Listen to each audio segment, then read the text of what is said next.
Dios me los bendiga en este precioso día. Estoy muy contenta, muy emocionada porque el Señor nos ha permitido estar una vez más con ustedes y nos llena de mucha alegría el poder compartir la palabra de nuestro Señor con ustedes. Espero que nos puedan acompañar durante todo el video y que podamos aprender juntos. Hoy vamos a estar hablando un poquito acerca de las ofrendas y los sacrificios en el Antiguo Testamento y de cómo esto tiene una simbología también con nuestro Señor, acerca del sacrificio de nuestro Señor Jesucristo. Así es que espero que nos puedan acompañar durante todo el video. Comenzamos. Vamos a comenzar, vamos a orar, a presentarle nuestra clase al Señor para que sea Él quien se glorifique y que nosotros podamos, ¿verdad?, atesorar en nuestro corazón lo que Él tiene para nosotros. Padre, te bendecimos, Señor, te adoramos, te damos gracias, Señor, por este precioso día, esta preciosa tarde, esta preciosa noche, Señor, que tú has hecho para nosotros. Señor, gracias porque nos has dado la oportunidad una vez más de reunirnos, Señor, de hablar tu palabra, Señor, de poder, Señor, escuchar, Señor, y aprender lo que tú tienes para nosotros en este día. Te pedimos, Señor, que tú impregnes nuestros corazones de esta enseñanza, Señor, y que la podamos, Señor, poner en obra, Señor, en nuestras vidas. Padre Santo, glorifícate, Señor, en una manera poderosa en cada uno de nuestras vidas, Señor, de los que aún todavía no han entrado, Señor, de los que van a ver después el video, Señor Padre. Te pedimos, Señor, que a todos nos ministres, Señor, con poder para tu gloria, Señor, y tu honra. Padre, en el nombre de Jesús te lo pedimos. Amén. Bueno, mi hermana Maritza está aquí. La semana pasada hicimos un pequeño resumen acerca de lo que hemos venido viendo en todo este tiempo. Y bueno, prácticamente resumimos todo, desde Abraham hasta Moisés, que es el punto donde nos encontramos, ¿verdad? Sabemos que Dios llamó a Abraham y le dijo que de él vendría, le daría una promesa, ¿verdad?, al mundo, ¿verdad?, que es nuestro Señor Jesucristo, ¿verdad? De él iba a venir, de su descendencia iba a ser bendita toda la tierra, y sabemos que nosotros todos, ¿verdad?, fuimos bendecidos, ¿verdad?, por nuestro Señor Jesucristo, porque a través de él nosotros podemos alcanzar salvación. Sabemos que Abraham también tuvo un hijo, ¿verdad?, que se llamaba Isaac. También tuvo uno con una esclava que se llamó, el hijo se llamó Ismael, ¿ok? Después Isaac tuvo dos hijos, Esaú, y Jacob, ¿verdad?, que se acuerdan que ellos eran gemelos. Pero Esaú, siendo el mayor, le tocaba a él las bendiciones de la primogenitura, y él pues escogió vendérselas a su hermano Jacob por un plato de comida, ¿verdad? Entonces, después de eso, pues ya Dios le había dicho a la mamá de ellos, ¿verdad?, que del pequeño era de donde él se iba, con el que él se iba a glorificar, ¿verdad? Entonces, de Jacob, lo que nos podemos acordar es que Dios le cambió el nombre a Jacob y le puso por nombre Israel, que de él es que vienen las 12 tribus, ¿verdad? Que él tuvo 12 hijos, del cual provienen las 12 tribus de Israel, ¿ok? Ahí también viene, ¿verdad?, la historia de José, que es uno de los hijos de Israel, y sabemos, ¿verdad?, que cuando José llegó a Egipto después, con los años que él se estableció allá, se reencontraron con sus hermanos, pues entonces los israelitas vinieron a vivir a Egipto, y así fue como ellos llegaron a Egipto. Ok, pasado el tiempo, dice la Biblia, estuvieron como esclavos por 400 años prácticamente, hasta que, ¿verdad?, el Señor levantó a Moisés, que nos acordamos también, ¿verdad?, que en esa temporada los egipcios, en este caso el faraón, estaba con tanto temor porque el pueblo israelí estaba creciendo en gran manera. Entonces él, en su manera de parar este crecimiento, mandó a matar a todos los niños varones. Y ahí fue donde, ¿verdad?, la mamá de Moisés puso a Moisés en una canastita en el río. Casualmente la hija del faraón se estaba bañando y pues recogió al niño y lo crió como si fuera suyo, ¿verdad? Cuando Moisés creció, obviamente, porque también aquí estuvo involucrada su madre biológica, ¿verdad? Porque la hermana de Moisés siguió la canastita, y cuando vio que la hija del faraón la recogió, fue y le dijo a la hija del faraón: yo tengo una mujer que te lo puede criar. Y la hija del faraón sabía que era un niño hebreo, ¿verdad? Que no era un judío. Pero aún así, me imagino yo que era consentida de su papá porque su papá no le dijo que no, ¿verdad? Y bueno, pues Moisés, resumiendo la historia, Moisés se crió de pequeñito con los israelitas, pero ya me imagino yo que de una edad de 4 o 5 años se lo entregan a la hija del faraón y ellos lo educan de ahí en adelante, ¿verdad? Pero Moisés creció sabiendo que él era un hebreo, que era un israelita, ¿ok? Después de eso pasó una temporada. Moisés tuvo que salir corriendo de Egipto porque mató a un egipcio por querer defender a un hebreo, ¿verdad? Al cual el egipcio estaba maltratando. Y pues bueno, terminó huyendo. Estuvo 40 años fuera. Y hasta que Dios lo llamó, ¿verdad? Desde una zarza, como nos acordamos. Y así fue como Dios, ¿verdad? Prácticamente hizo que Moisés liderara, ¿verdad? Este proceso de que liberara al pueblo de Egipto. Entonces llegamos hasta ese punto donde el pueblo ahora está en el desierto. Yo sé que ustedes no estuvieron en las otras clases, pero tal vez oyeron los videos o vieron los videos. Vimos de cómo ellos renegaron contra Moisés, de cómo ellos renegaron porque no tenían agua, de cómo ellos renegaron porque no tenían comida, de cómo ellos renegaron porque incluso del maná que Dios les mandaba del cielo, porque ellos extrañaban la carne, ellos extrañaban las cebollas, los ajos de Egipto. Entonces, cada vez que pasaba esto, le decían a Moisés, ¿para qué nos sacaste? Para que viniéramos a morir aquí al desierto. Mejor nos hubieran dejado como esclavos en Egipto. Sabemos que ellos tenían un comportamiento sumamente, ¿verdad? Que estaba sumamente arraigado a los egipcios, porque obviamente, imagínense, ellos crecieron ahí entre esa cultura, entonces ellos empezaron a extrañar todo eso, a pesar de que estaban ahí como esclavos, aún así ellos seguían extrañando esa esclavitud. So, vemos cómo el hombre, ¿verdad? Nosotros como personas nos acostumbramos muchas veces a algo, aunque no sea bueno para nuestra vida, ¿verdad? Porque imagínense estar de esclavos por tantos años y aún así ellos extrañaban esas vidas. Bueno, llegando a este punto, también estábamos hablando un poquito, hablamos del tabernáculo, de cómo Dios mandó a Moisés que lo levantara, ¿verdad? Para tener un lugar de encuentro con ellos. Y esta semana vamos a estar viendo acerca de los sacrificios y las ofrendas en el Antiguo Testamento. Vamos a estar leyendo Levíticos capítulo 7, versículo 37 al 38. Y dice: esta es la ley del holocausto, de la ofrenda, del sacrificio por el pecado, del sacrificio por la culpa, de las consagraciones y del sacrificio de paz, la cual mandó Jehová a Moisés en el monte de Sinaí, el día que mandó a los hijos de Israel que ofreciesen sus ofrendas a Jehová en el desierto de Sinaí. Entonces, vamos a ver que habían varios tipos de ofrendas, ¿ok? Y de sacrificios. Y, por ejemplo, el holocausto, ¿verdad? El holocausto se sacrificaba un macho cabrío, un carnero, un buey o un palomino. Los palominos, ¿verdad? Eran para los pobres, ¿verdad? Porque no tenían dinero para comprar un animal más grande. Entonces Dios, ¿verdad? Siendo tan justo, siempre estaba pensando también en los que no tenían mucho, ¿verdad? Entonces para un pobre, para una persona pobre era aceptable que sacrificaran un palomino. Y dice que esto se quemaba totalmente. Lo que sacrificaban como holocausto tenía que ser quemado el animal totalmente. Y tenía que ser obviamente sin ningún defecto. Tú no podías traerle un animal que cojeaba, un animal con un ojo nada más, un animal que solo tenía una oreja, porque no era aceptable. Dios decía y dice, ¿verdad? En su palabra que tenía que ser sin defecto. ¿Ok?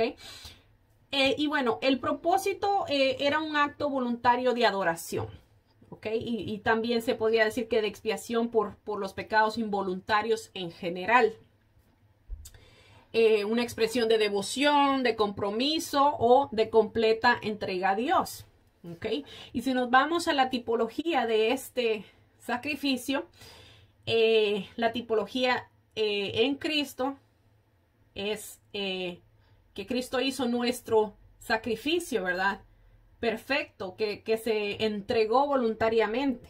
No nuestro sacrificio, sino el sacrificio que Él hizo, ¿verdad? Por nosotros. Se entregó voluntariamente. En Efesios 5:2 dice, y andad en amor, dice, conforme Cristo nos amó y se entregó a sí mismo por nosotros. Ofrenda y sacrificio a Dios en olor fragante. So, vemos que nadie lo obligó a Él a entregarse, sino que Él mismo se entregó, dice, por amor a nosotros. Amén. También está la oblación. Ok. Este era un tanto diferente, ya que se hacía con granos. Podía ser la flor de harina, aceite de oliva, incienso, pan horneado, sal, sin levadura ni miel. Y dice que era también, acompañaba la ofrenda encendida, ¿verdad? O sea que podía acompañar el holocausto. En este caso, el sacrificio o la ofrenda de oblación. Y la ofrenda también de comunión. El propósito era un acto voluntario también de adoración, reconocimiento de la bondad y las provisiones de Dios y la devoción a Dios. Y la tipología de esta ofrenda es la perfecta humanidad de Cristo. Resalta su vida ofrecida. En 1 de Juan 2:6 dice, el que dice que permanece en Él debe andar como Él anduvo. Okay. Si Jesucristo dio su vida al servicio y a la adoración al Padre por medio de las obras, ¿verdad? Nosotros como siervos suyos estamos también llamados a hacer lo mismo, ¿verdad? A servir sin mirar nuestro propio beneficio, sino el beneficio de los demás. También está la ofrenda de paz. En esta ofrenda se sacrificaba cualquier animal sin defecto tomado del rebaño. Y también variedad de panes. El propósito de este sacrificio era un acto voluntario también de adoración, de acción de gracias y de comunión. Y incluía una comida, dice, con toda la comunidad. Es decir, que para las ofrendas de paz se reunía todo el pueblo, hacían la ofrenda y después comían todos juntos. ¿Ok? La tipología es Cristo también mediante la cruz, que restauró la comunión, ¿verdad?, del creyente con Dios. Acordémonos de que una vez que Adán pecó en el huerto, perdió toda comunión con Dios, ¿verdad? Perdió ese acceso al trono de Dios, a la gloria de Dios, a la gracia de Dios, mejor dicho. Y en este caso Jesucristo vino a restaurar esa comunión, ¿verdad? Entonces, Jesucristo viene a ser nuestra paz, ¿ok?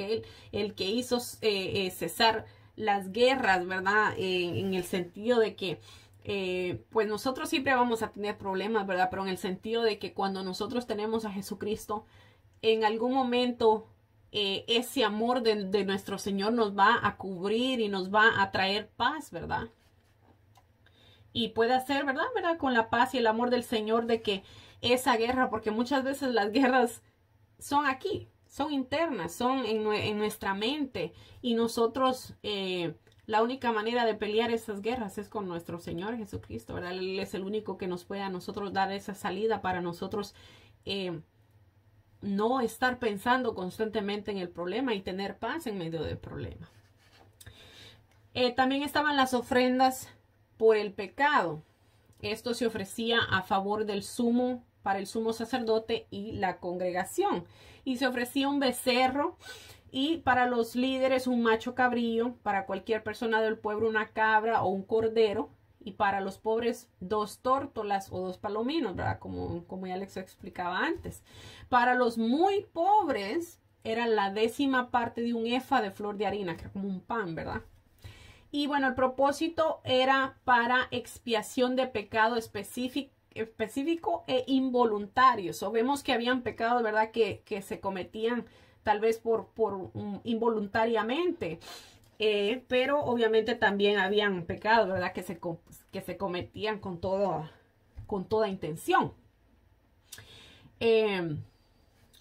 Entonces, la ofrenda por el pecado era una ofrenda para perdón del pecado, ¿verdad? Para la limpieza de la inmundicia.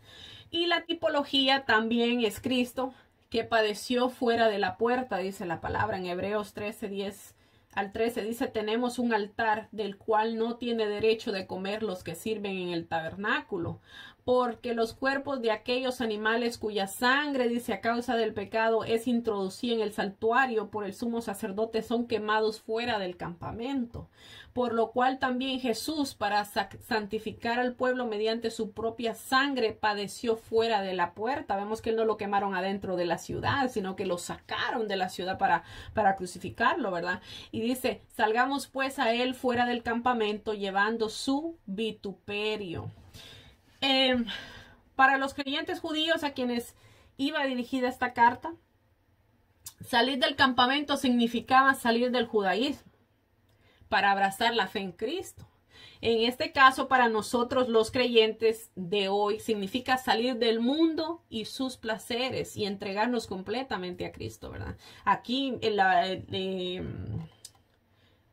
el libro de Hebreos dice, salgamos pues a él fuera del campamento, llevando su vituperio. Ok, eso lo que quiere decir es que cualquiera de nosotros, ¿verdad? Como ya el mismo Jesús lo dijo, ¿verdad? Cualquiera que quiera venir en pos de mí, niéguese a sí mismo, tome su cruz y niéguese a sí mismo y sígame, ¿verdad? Entonces, nosotros somos llamados a salir del mundo, a salir, cuando nosotros decimos del mundo, ¿verdad? Por explicar un poquito, porque si una persona tal vez no es cristiana, no va a entender estas palabras. Muchas veces decimos el mundo y la gente se imagina la tierra entera, ¿verdad? O sea, la tierra en sí.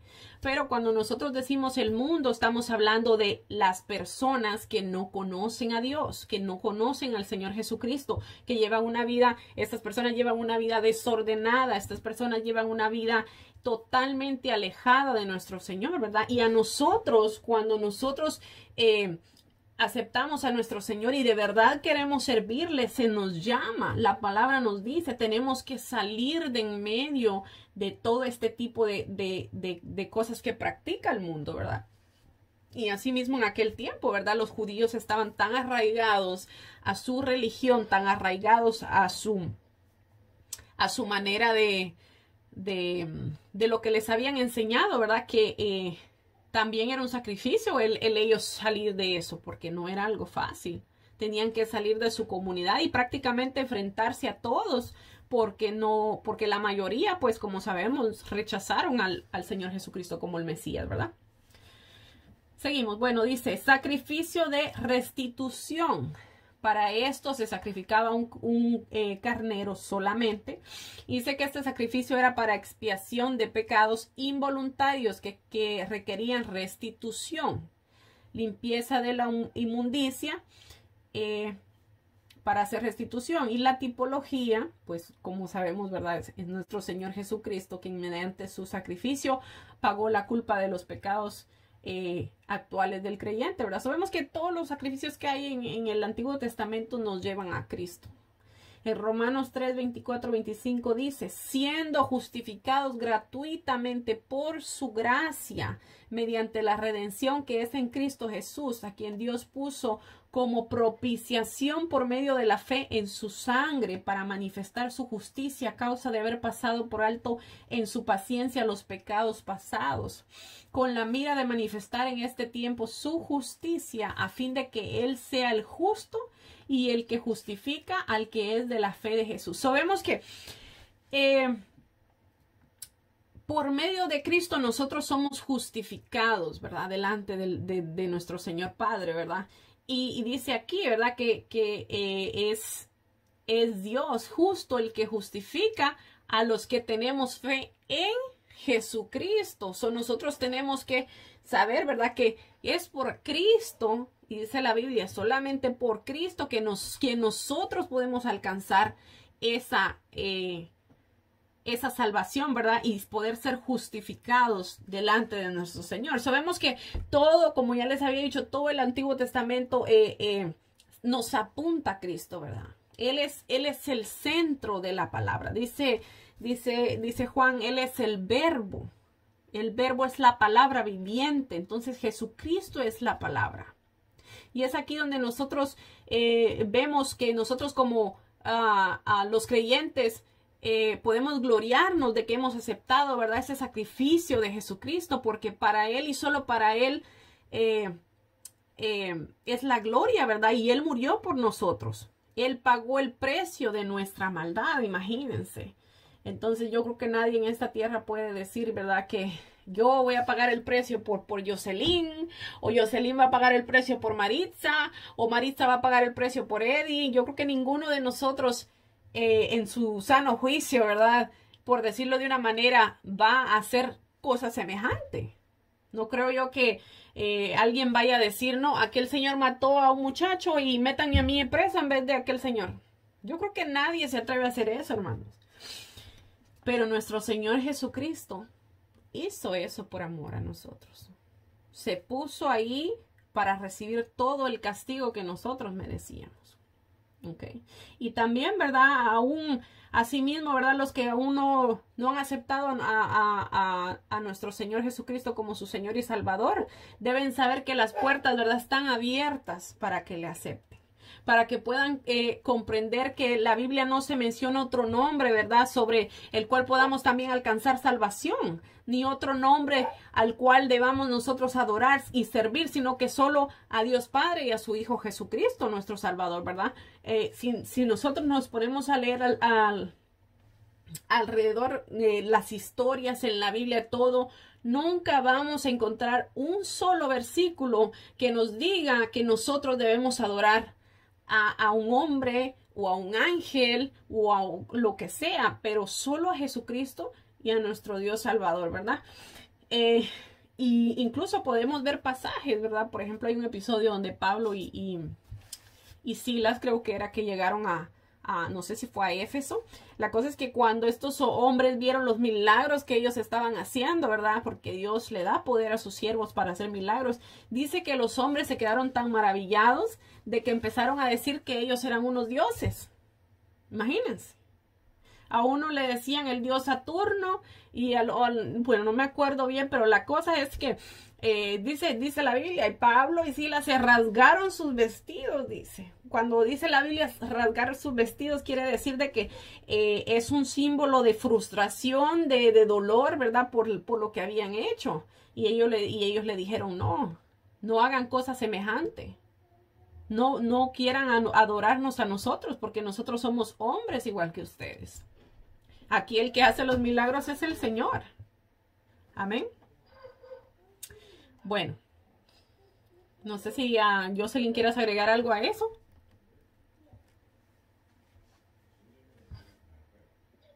Acerca de lo que usted estaba hablando de Pablo. O de los sacrificios en sí. Sí, bueno, pues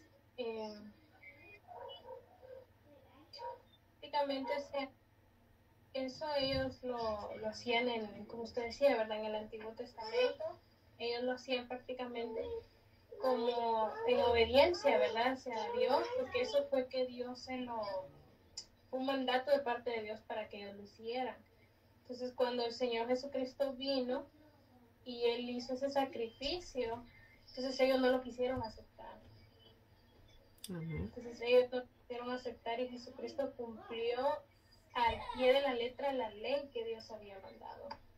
Entonces ellos no podían aceptar eso y como usted decía, ¿verdad? De que yo estaba leyendo que habla acerca de la purificación de la mujer después del parto, ¿verdad? En el Antiguo Testamento. Jocelyn, eso lo tengo aquí enfrente de mi pantalla, que eso es lo que vamos a tocar. No, pero dale. Bueno,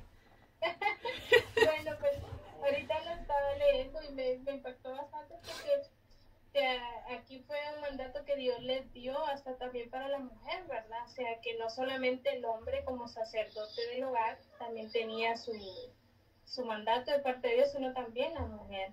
Entonces, yo estuve leyendo ahorita que usted estaba hablando y hablaba acerca de que también la mujer tenía que hacer un sacrificio. O sea, de que después de ella de dar a luz, tenía que dar un sacrificio, y si ella no tenía como para dar un cordero, como usted decía, entonces ella podía dar unas tórtolas, unos palominos, los podía también hacer. Amén. Porque dice acá, ¿verdad?, de que para que el sacerdote lo haga en expiación para ella fuera purificada, para que ella fuera limpia. Amén. Entonces, abundando en ese tema, porque ahí vamos a entrar, gracias Jocelyn, abundando en ese tema, ese está en el capítulo 12 del libro de Levítico. Dice, le voy a leer el pasaje y después vamos a abundar en el tema. Dice, habló Jehová a Moisés diciendo, lo vamos a leer primero para que podamos explicarlo y comprender de qué se habla, a qué se refiere, ¿verdad? Cuando dice la purificación de la mujer después del parto. Ok, dice, habla a los hijos de Israel y diles, la mujer cuando conciba y dé a luz varón, será inmunda 7 días, conforme a los días de su menstruación será inmunda. Y al 8º día se circuncidará al niño, mas ella permanecerá 33 días purificándose de su sangre. Imagínense, 33 días. Ahora vemos, ¿verdad?, de dónde viene eso, ¿verdad? Que la mujer, yo no sé, la tradición ahí en Guatemala, que la mujer se quede en la cama por un mes y que no salga, que no se levante. Yo imagino que todo eso viene de aquí. Dice, ninguna cosa santa tocará, ni vendrá al santuario hasta cuando sean cumplidos los días de su purificación. Debemos acordarnos, antes de abundar en esto, debemos acordarnos que Dios hizo al hombre sin defecto ni mancha. Por lo tanto, cuando el hombre pecó, el castigo, aparte de que perdieron la entrada libre al trono de Dios, fue también, ¿verdad?, cosas físicas. Por esta razón deben tratarse como inmundos los flujos de sangre y de otros líquidos con el alumbramiento, porque estos simbolizan los resultados, o más bien dicho, ¿verdad?, las consecuencias de la caída de la raza humana, por lo cual también los hijos nacen con una naturaleza pecaminosa, ¿ok? Acordémonos que Dios le dijo a la mujer, ¿verdad? Tú vas a parir a los hijos con dolor. Eso Dios no lo tenía programado para los humanos, pero debido al pecado, entonces esta maldición, ¿verdad? Este castigo cayó sobre los humanos. Por eso es que nosotros las mujeres cuando damos a luz, ¿verdad? Es un dolor terrible. Es un dolor terrible, ¿verdad? Solo las mujeres podemos decir cómo duele, ¿verdad? En este sentido. Pero vemos que por esa razón las mujeres tenían que purificarse, ¿verdad? Porque todo los flujos que salieran, incluso la mujer cuando estaba menstruando, ¿verdad? Dice ahí la palabra, era un mandato, no podían acercarse al templo, no podían tener relaciones con su esposo y debían dormir en camas separadas con su esposo. Déjeme decirle que los judíos siguen todavía estos mandamientos. Entonces, vamos a seguir, dice Levíticos 15. Vamos a leer del versículo 19 en adelante. Dice, cuando la mujer tuviera flujo de sangre y su flujo fuere en su cuerpo, 7 días será apartada. Y cualquiera que la tocare será inmundo hasta la noche. Sabemos que no se podía ni tocar la mujer, ¿va?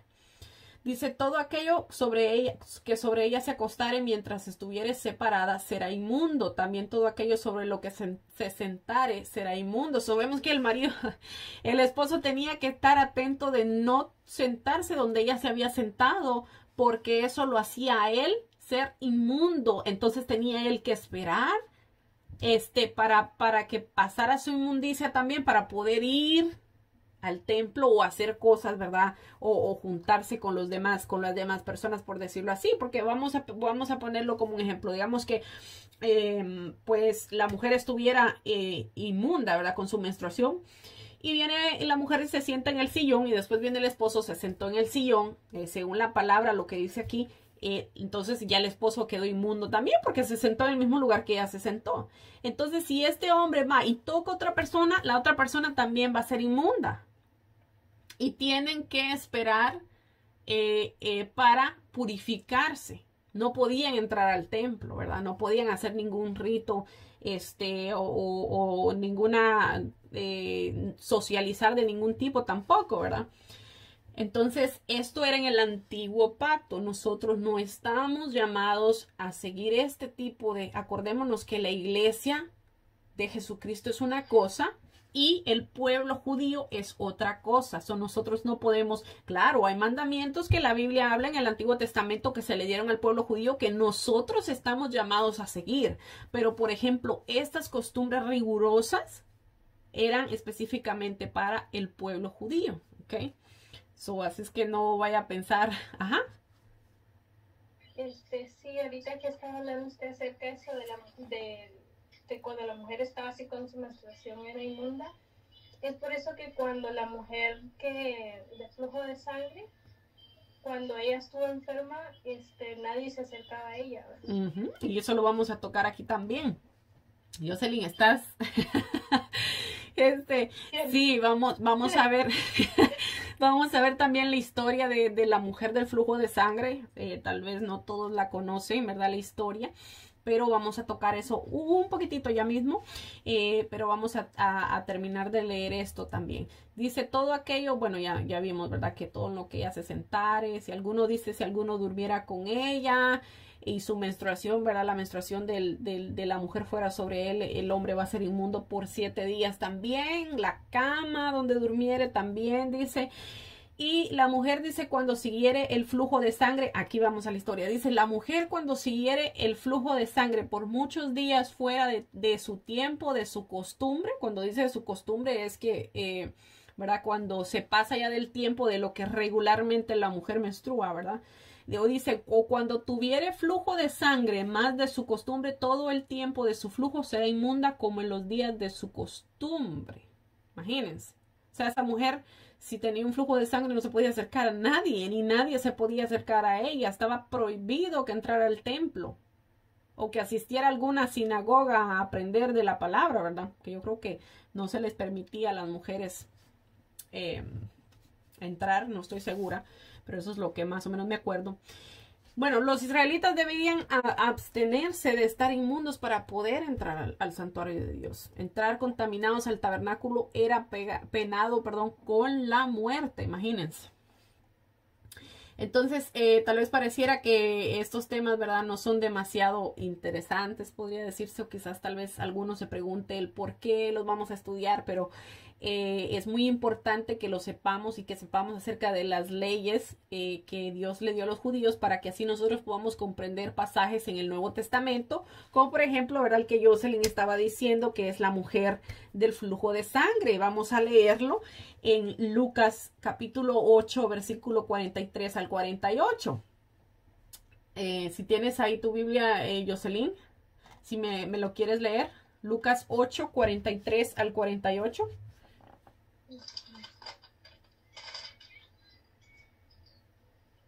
Amén. Del 43 al 48. Amén. Okay, amén. Pero una mujer que padecía de flujo de sangre desde hace 12 años y que había gastado en médicos todo cuanto tenía y por ninguno había podido ser curada, se le acercó por detrás y tocó el borde de su manto y al instante se detuvo el flujo de sangre. Perdón, Jocelyn. Entonces, cuando aquí dice que se le acercó por detrás, está hablando de que se le acercó a Jesús, ¿ok?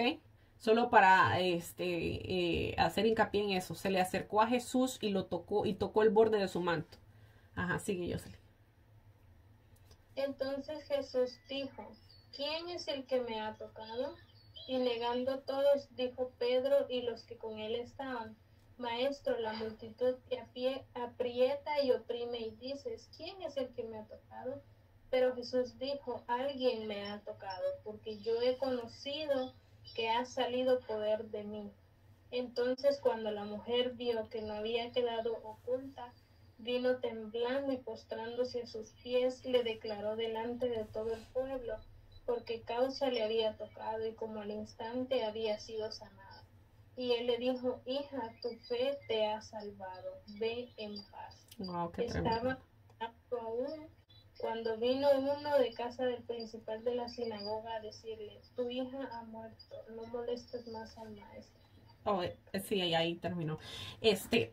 Imagínense, ¿cómo nosotros vamos a entender este pasaje si nosotros no conocemos las leyes del Antiguo Testamento? Entonces, una vez que nosotros conocemos las leyes que Dios le había dado a Israel, nosotros podemos ver muchas más cosas que las que cualquiera pudiera ver sin tener el conocimiento de las leyes que Dios les había dado a los israelitas. En este caso, esta mujer, imagínense, dice 12 años tenía un flujo de sangre constante que la hacía ella inmunda. No podía estar con nadie, no podía tener contacto con nadie, no podía salir, no podía, porque se tenía que quedar en su casa. En cuarentena, imagínense. Y llevaba 12 años en esa condición, no podía tocar a nadie. Y dice que había gastado todo el dinero que tenía en los médicos para curarse, pero ninguno la había podido curar. Imagínense ustedes eso. Entonces dice que cuando dice que se le acercó por detrás, yo me imagino la multitud, ¿verdad? Que tenía que haber habido ahí por lo que dice la Biblia, que estaba eso lleno de gente. ¿Cómo esa mujer tuvo que haber tomado valor para poder salir de su casa, meterse entre esta multitud y poder llegar a atreverse a tocar a Jesús? Porque se sabía que eso estaba estrictamente prohibido. La podían matar apedreándola solo por el simple hecho de que alguien la descubriera haciendo esto, ¿verdad? Y dice que al instante que dice que tocó el borde, eso quiere decir que la mujer estaba, se escabulló por el suelo para poder tocar el borde de Dios, de nuestro Señor Jesucristo. Ni siquiera se atrevió a tocarle su piel, por decirlo así, su pie, sino que fue el borde de su manto el que le tocó, ¿verdad? Acordémonos que cuando en la antigüedad ellos usaban túnicas, ¿verdad? Entonces, imagínense. Y en el instante que ella tocó a Jesús, perdón, en el instante que ella tocó a Jesús, dice que se detuvo completamente el flujo. Y dice que Jesús dijo, ¿quién es el que me ha tocado? Y miren lo que le dijo Pedro. Dice, ¿cómo es eso que la multitud, imagínense, lo tenían a Jesús rodeado y tratando todo el mundo de estar ahí con él? La multitud te aprieta y te oprime y tú dices, ¿quién te ha tocado? Imagínense. Pero ¿qué le dijo Jesús? Alguien me ha tocado porque yo conozco que ha salido poder de mí. Imagínense qué tremendo. Con solo hecho tocar el borde del manto del maestro y salió poder para poder sanar a una persona. Imagínense qué tremendo.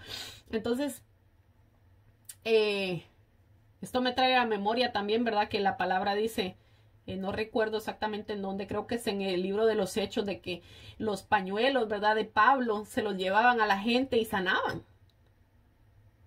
Imagínense qué tremendo, ¿verdad?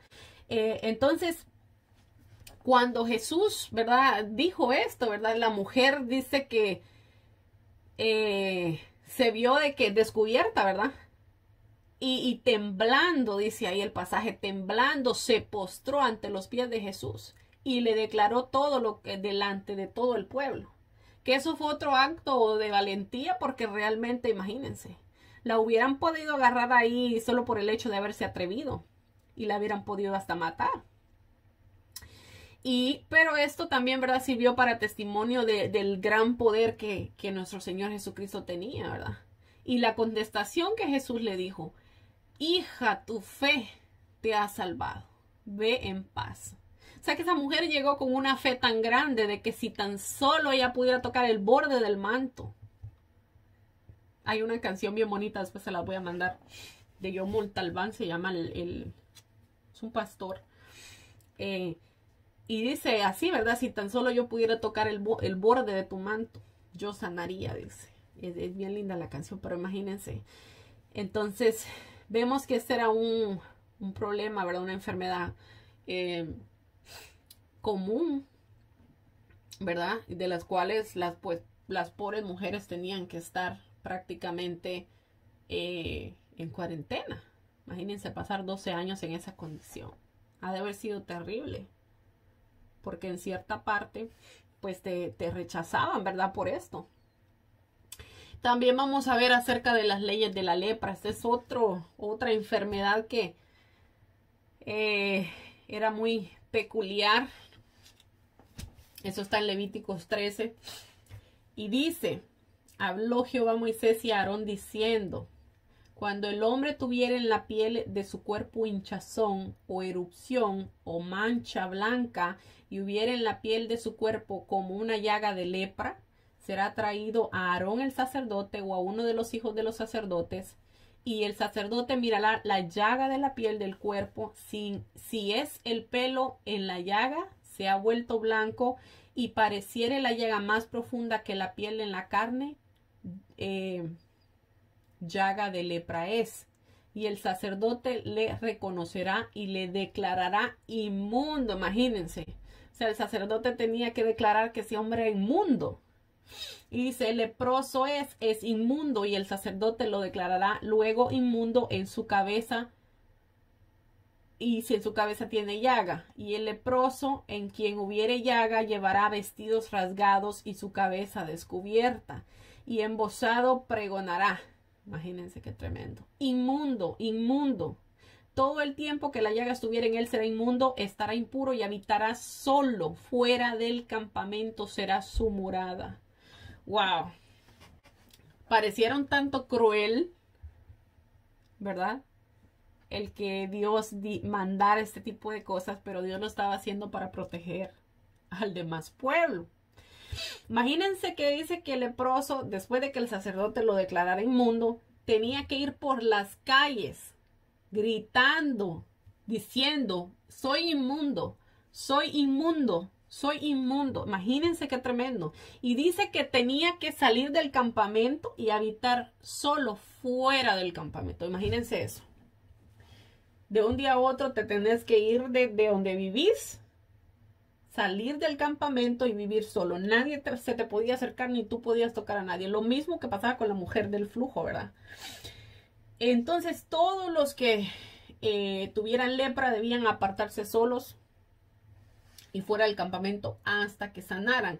Aquí debe considerarse, ¿verdad? La inmundicia, todo lo que no estuviera de acuerdo con la voluntad de la santidad de Dios. Esto podría causarle aquello, como ya les había dicho, relacionado con la maternidad, que lo acabamos de tocar, por el flujo de sangre, o alguna enfermedad, o incluso la muerte, ¿verdad? Porque estaba prohibido tocar también a un muerto, porque quedaban inmundos automáticamente.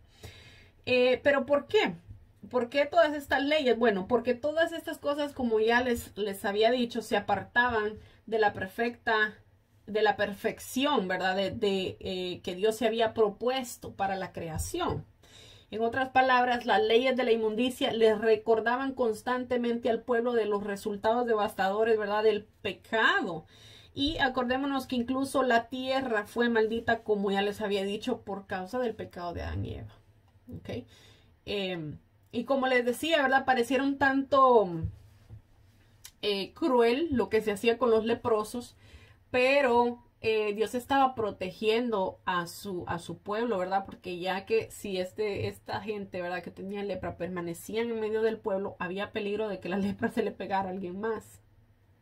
Entonces, también Dios estaba protegiendo al pueblo, ¿verdad?, de que esto se propagara. Aquí viene una muy importante, porque yo no sé a cuánto les guste. A mí no me gusta, gracias a Dios, nunca lo he probado, porque mi mamá nunca compraba eso, y yo creo que a ella tampoco le gustaba, por eso no lo compraba y por eso yo nunca lo probé. Pero a mí me da un tanto sin ofender a nadie, ¿verdad? Me da un tanto de asco pensar en comer eso. Morcilla, que le llaman. ¿Ustedes saben qué es? La moronga. Ajá, la moronga. Moronga le dicen allá en Guatemala. Entonces, ¿por qué? Porque es la sangre del animal, ¿verdad? Y la Biblia prohíbe comer sangre. Eso sí lo prohíbe la Biblia.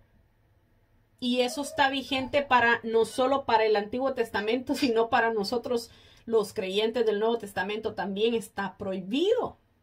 Yo no sé si ustedes lo sabían, pero lo vamos a ver ahorita. Esto está en Levítico 17. Vamos a leer primero lo del Antiguo Testamento y después vamos a leer dónde es que dice en el Nuevo Testamento que esto está prohibido. Y vamos a ver por qué está prohibido también, porque acuérdense, todo tiene un porqué. Dice, si cualquier varón de la casa de Israel o de los extranjeros que moran entre ellos comiere alguna sangre, ya yo pondré mi rostro contra la persona que comiere sangre y la cortaré del pueblo. Imagínense. Porque la vida de la carne está en la sangre.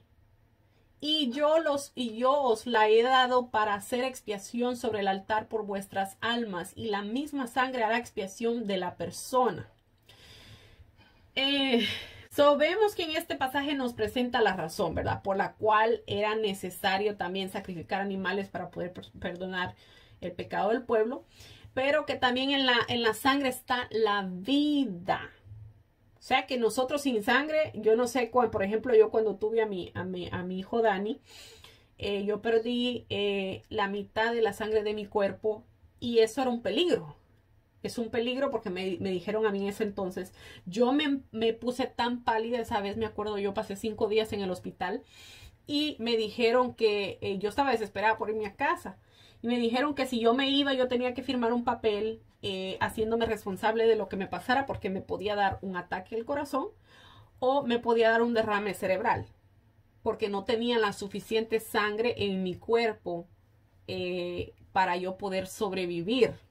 Entonces tuvieron que transferirme sangre a mí esa vez, 2 litros de sangre para que yo pudiera salir del hospital. Entonces una persona que, yo no sé, yo creo que hemos oído todos, ¿verdad? Que cierta persona murió desangrada. O tal vez Discovery Channel, ¿verdad? Hemos visto tal vez algún programa de estos donde los tiburones muerden a la gente. Y mucha de esa gente no sobrevive, no porque el tiburón se la haya comido, sino porque la herida fue tan profunda, la persona se desangró y murió. Sabemos que la vida, dice la Biblia, está en la sangre. ¿Ok? Entonces, por lo tanto, ¿verdad? Nosotros como humanos no podemos comernos la sangre. Pero incluso, ¿verdad? Vemos para qué servía derramar la sangre de los animalitos en un sacrificio. Para preservar la vida de otra persona, ¿verdad? Porque para eso se sacrificaban los animalitos. Se sacrificaba un animal, se derramaba la sangre para que esa vida que se había matado fuera puesta por aquel que merecía morir en ese momento. Sabemos que los animalitos daban su vida, su sangre, es decir, en sacrificio por nosotros. Así mismo fue lo que hizo el Señor Jesucristo, ¿verdad? Que Él derramó su sangre para darnos vida a nosotros, ¿ok? Entonces, como les dije, en la sangre está la vida. En el libro de los Hechos, en el capítulo 15 específicamente, podemos encontrar la historia del concilio en Jerusalén de los apóstoles y los líderes de la iglesia para tomar decisiones acerca de los temas que estaban siendo fuertemente atacados tanto por los judíos como por los gentiles cristianos en ese momento, ¿verdad? Y aquí se acordó, entre otras cosas, que no se debía comer sangre, ni los judíos ni los creyentes cristianos gentiles, ¿ok? Podemos nosotros tener unas referencias. Es que si a alguno de ustedes le gusta la morcilla, acuérdense que esto está prohibido, ¿ok? Eddie, no la comas ya. No, si ya no la como. No, y es peligroso, ¿saben? Es peligroso comer esos. La sangre tiene bacterias. Ajá. Vamos a leer el concilio para que nos quede bien claro, ¿verdad? Que esto lo dice la Biblia. Y no solo lo dice el Antiguo Testamento, sino hay referencia a esto en el Nuevo Testamento. Dice, el concilio en Jerusalén. Dice, entonces algunos que venían de Judea enseñaban a los hermanos, si no os circuncidáis conforme al rito de Moisés, no podéis ser salvos. ¿Por qué fue el concilio? Porque los apóstoles estaban predicando, ¿verdad? Y algunos judíos se metían y le decían a la gente, ustedes si no siguen la ley de Moisés, ustedes no pueden ser salvos. Si no se circuncidan, ustedes no pueden ser salvos. Entonces le atribuían a la circuncisión y a los mandamientos que a ellos específicamente les habían dado, les estaban atribuyendo la salvación y no al sacrificio que Jesús había hecho. Entonces, por eso fue que los apóstoles se juntaron, ¿verdad? Y los ancianos se juntaron para decidir qué hacer conforme a estos temas, ¿ok? Entonces dice, lo voy a leer otra vez, dice, entonces algunos que venían de Judea enseñaban a los hermanos, escuchen, si no os circuncidáis conforme al rito de Moisés, no podéis ser salvos. Como Pablo y Bernabé, dice, tuviesen una discusión y contienda no pequeña con ellos, se dispuso que subiesen Pablo y Bernabé a Jerusalén y algunos otros de ellos a los apóstoles y a los ancianos para tratar esta cuestión. Es decir, los apóstoles tenían que decidir si le exigían a la gente que se circuncidaran y que guardaran todos los ritos que se le habían dado específicamente a los judíos o no. ¿Ok? Entonces, por esa razón se reunieron en el concilio. Dice, ellos pues habiendo sido encaminados por la iglesia, pasaron por Fenicia y Samaria, contando la conversión de los gentiles y causaban gran gozo a todos los hermanos. Y llegados a Jerusalén, fueron recibidos por la iglesia y los apóstoles y los ancianos y refirieron todas las cosas que Dios había hecho con ellos. Aquí podemos ver también, ¿verdad? Podemos darnos cuenta que la iglesia no comenzó en Roma. Esto es erróneo. La iglesia de nuestro Señor Jesucristo comenzó en Israel, en Jerusalén, porque ahí fue donde, ¿verdad? La iglesia comenzó el día de Pentecostés, con los apóstoles y algo otros seguidores de Jesucristo. No tiene nada que ver con Roma, ¿ok? Entonces, los apóstoles después fueron a evangelizar a las regiones y así fue como el evangelio llegó a todas estas regiones, ¿ok? Tampoco Pedro fue a evangelizar a Roma. El único que llegó allá y que es referencia en la Biblia fue Pablo, ¿ok? Son cosas que nosotros podemos ver en la palabra, nosotros podemos encontrarlas en la palabra, ¿verdad? Que son verídicas en la historia, ¿verdad? Y dice, llegados a Jerusalén fueron recibidos por la iglesia y los apóstoles y los ancianos y refirieron todas las cosas que Dios les había hecho con ellos. Pero algunos de la secta de los fariseos que habían creído se levantaron diciendo, es necesario circuncidarlos y mandarles que guarden la ley de Moisés. Okay. Los fariseos se acuerdan que eran los maestros de la ley, eran judíos, ¿verdad?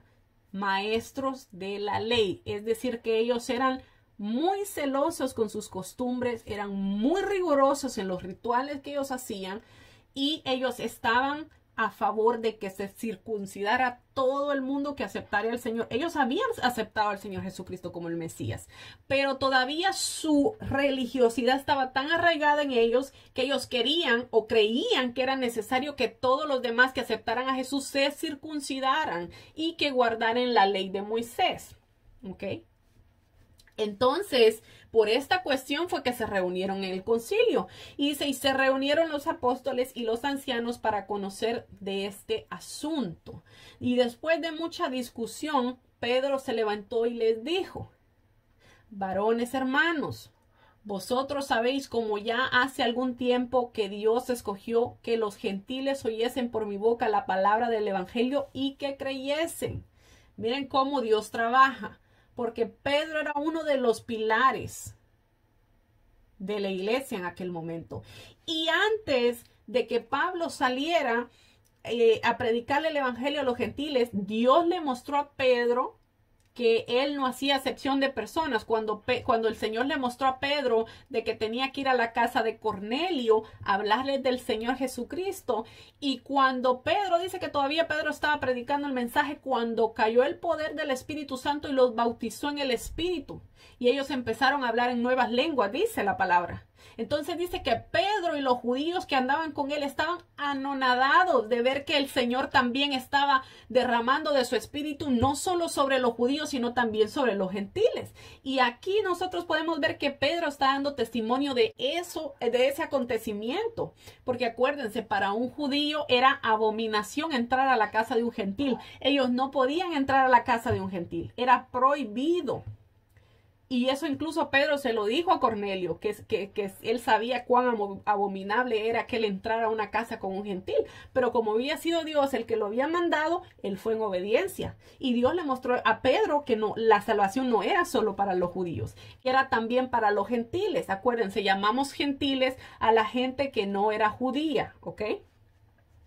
Entonces, Pedro estaba explicando aquí, ¿verdad? Que él era testigo de que la salvación no era explícita para los judíos. Y dice, sino también para los gentiles. Y Dios dice que conoce los corazones, les dio testimonio, dándoles el Espíritu Santo lo mismo que a nosotros. Y ninguna diferencia hizo entre nosotros y ellos, purificándolos por la fe sus corazones. Ahora pues, ¿por qué tentáis a Dios poniendo sobre la cerviz de los discípulos un yugo que ni nuestros padres ni nosotros hemos podido llevar? ¿Qué estaba diciendo Pedro aquí?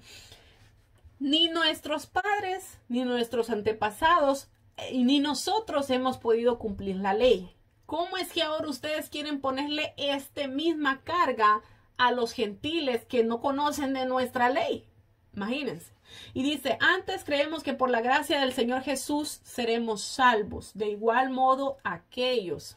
Entonces toda la multitud cayó y oyeron a Bernabé y a Pablo. Miren qué autoridad tenía Pedro. Dice que toda la multitud cayó y se cayó, ¿verdad? De la boca, ¿verdad? Pues estamos hablando de que se cayó, de hablar, pues.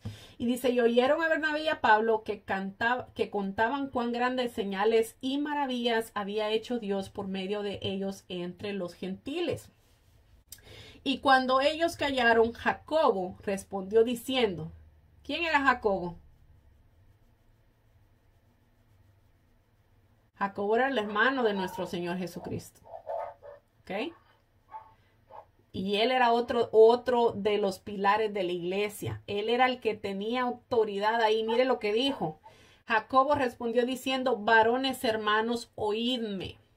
Simón ha contado cómo Dios visitó por primera vez a los gentiles para tomar de ellos pueblo para su nombre. Y con esto concuerdan las palabras de los profetas como está escrito. Después de esto volveré y reedificaré el tabernáculo de David que está caído y repararé sus ruinas y volveré a levantar para que el resto de los hombres busque al Señor. Vemos que ya esto había sido profetizado. Dice, y todos los gentiles sobre los cuales es invocado mi nombre, dice el Señor, que hace conocer todo esto desde los tiempos antiguos. Por lo cual, dice, estaba hablando Jacobo, yo juzgo que no se inquiete a los gentiles que se convierten a Dios, sino que se les escriba que se aparten de las contaminaciones de los ídolos, de fornicación y de ahogado y de sangre. ¿Qué estaba diciendo Jacobo aquí? No les impongan más cargas a los gentiles, sino que solamente que se aparten de las contaminaciones de los ídolos. ¿Qué estaba diciendo? Que no se fueran a celebrar ritos a ídolos paganos que no fuesen Dios. ¿Ok? Y que no fornicaran. Es decir, que si usted tenía a su esposo o su esposa, usted no podía ir y meterse con otra persona. O si usted era soltero y no estaba casado, no podía ir y tener relaciones sexuales con una persona porque no estaban dentro de un matrimonio. Dice de ahogado. Bueno, cuando dice de ahogado, ¿verdad? A veces un animal se moría ahogado y la persona se lo comía. Eso estaba prohibido. Y dice, y de sangre también. No podían comer sangre. Dice, porque Moisés desde tiempos antiguos tiene en cada ciudad quien lo predique en las sinagogas, donde es leído cada día de reposo. Entonces dice, pareció bien a los apóstoles y a los ancianos con toda la iglesia elegir de entre ellos varones y enviarlos a Antioquía con Pablo y Bernabé, a Judas, que tenía por nombre Barrabás, y a Silas, varones principales entre los hermanos, y escribir por conducto de ellos los apóstoles y los ancianos y los hermanos a los hermanos de entre los gentiles que están en Antioquía, en Siria y en Sicilia, salud. Por cuanto hemos oído que algunos que han salido de nosotros, a los cuales no dimos orden, os han inquietado con palabras, perturbando vuestras almas, mandando a circuncidarse y guardar la ley, nos ha parecido bien, habiendo llegado a un acuerdo, es decir, todos ellos llegaron a un acuerdo. Dice, elegir varones y enviarlos a vosotros con vuestros hermanos amados Bernabé y Pablo, hombres que han expuesto su vida por el nombre de nuestro Señor Jesucristo. Así que enviamos a Judas y a Silas, los cuales también de palabras os harán saber lo mismo, porque ha parecido bien al Espíritu Santo y a nosotros. ¿Eso qué quiere decir? Que ellos fueron guiados por el Espíritu Santo para poder hacer o decidir lo que ellos decidieron en ese momento. Dice, no imponernos ninguna carga más que estas cosas necesarias. Miren lo que ellos prohibieron nada más. Eso no quiere decir que todas las demás cosas nosotros, porque Pablo dice, ¿verdad? Todas las cosas me convienen, mas no todas me son lícitas. ¿Ok? No, perdón, es al revés. Todas las cosas me son lícitas, mas no todas me convienen. Ay, Dios mío, santo Jehová. ¿Ok? Entonces, eso quiere decir que en nuestro libre albedrío nosotros podemos elegir hacer lo que nosotros nos venga en gana, pero que esas cosas, muchas de esas cosas no nos van a convenir. ¿Ok? Y dice, miren lo que ellos mandaron. Dice que os abstengáis de lo sacrificado a los ídolos. ¿Ok? De sangre, de ahogado y de fornicación, las cuales cosas si os guardéis, a bien haréis. Pasadla bien. Así pues que los que fueron enviados descendieron a Antioquía y reuniendo la congregación entregaron la carta, habiendo leído la cual se regocijaron por la consolación. Vemos que ya habían gentiles que estaban siendo oprimidos, ¿verdad? Porque les estaban imponiendo cargas que ellos no podían seguir. Entonces, cuando ellos oyeron que lo único de lo que se tenían que guardar era de qué, de no participar de las reuniones, de las fiestas que se le hacían a los ídolos, ¿verdad? En este caso a los dioses paganos o a cualquier cosa que fuera hecho de manos, ¿verdad? Y de comer sangre también, ¿verdad? Y de participar en las fornicaciones, ¿ok? Eso se les prohibió rotundamente, pero obviamente, ¿verdad? Nosotros se nos manda a salir de muchas cosas, ¿verdad? Del mundo, ¿verdad? Vemos que está prohibido también en el Nuevo Testamento para nosotros como cristianos comer la sangre, ¿verdad? Ya sea cocinada o no. Por ejemplo, yo escuché, una vez estaba viendo un documental, a mí me gusta mucho ver documentales, y escuché que a los niños se les daba a beber sangre, así sin cocinarla, sin nada, porque eso les daba a ellos vida y salud, imagínense. Entonces son rituales, son costumbres que tiene la gente y que obviamente pues nosotros no podemos seguir, ¿verdad? Bueno, ya se nos pasó la hora, ya llevamos más de una hora aquí. Se nos fue la hora tan rápido, yo la sentí tan rápida, pero qué bonito, ¿verdad? Que podamos aprender acerca de las costumbres, porque así vamos a poder ir entendiendo un poquito más acerca de como yo les mencionaba antes, ¿verdad? Por qué los judíos le decían ciertas cosas a Jesús, y vamos a poder entender todo este tipo de cosas, ¿verdad? Y poco a poco, si se han dado cuenta, estamos viendo también pasajes del Nuevo Testamento que nos podemos ir adelantando, ¿verdad? Y podemos ir conociendo conforme vamos leyendo el Antiguo Testamento. Amén. Ahí sí que, bueno, no sé qué pasó ahí. Ahí sí que, Jocelyn, ¿quieres hacer la oración de despedida? Ok. Señor, te damos Gracias, Jesús. Gracias, Señor Jesús, porque a través de tu palabra, Señor, podemos conocerte aún más, Señor. Te damos gracias, Señor. Te pido por cada uno, Señor, de los que están presentes y de los que faltaron, Señor. Bendice a los padres, bendice a sus familias, bendice su hogar, Señor. Permítenos, Señor, que día con día podamos conocerte, Señor, y poder caminar, Señor, conforme a ti te agrada, Señor, y poder escudriñar tu palabra, Señor, día con día, Señor. Te damos gracias, Señor, por la vida de Jessie. Dios, bendice su vida, bendice su familia, Señor. Te damos gracias porque ella es un instrumento tuyo, Señor, y tú la has puesto en este lugar con un propósito, Señor. Te damos gracias y bendecimos tu nombre, Señor. Te damos gracias.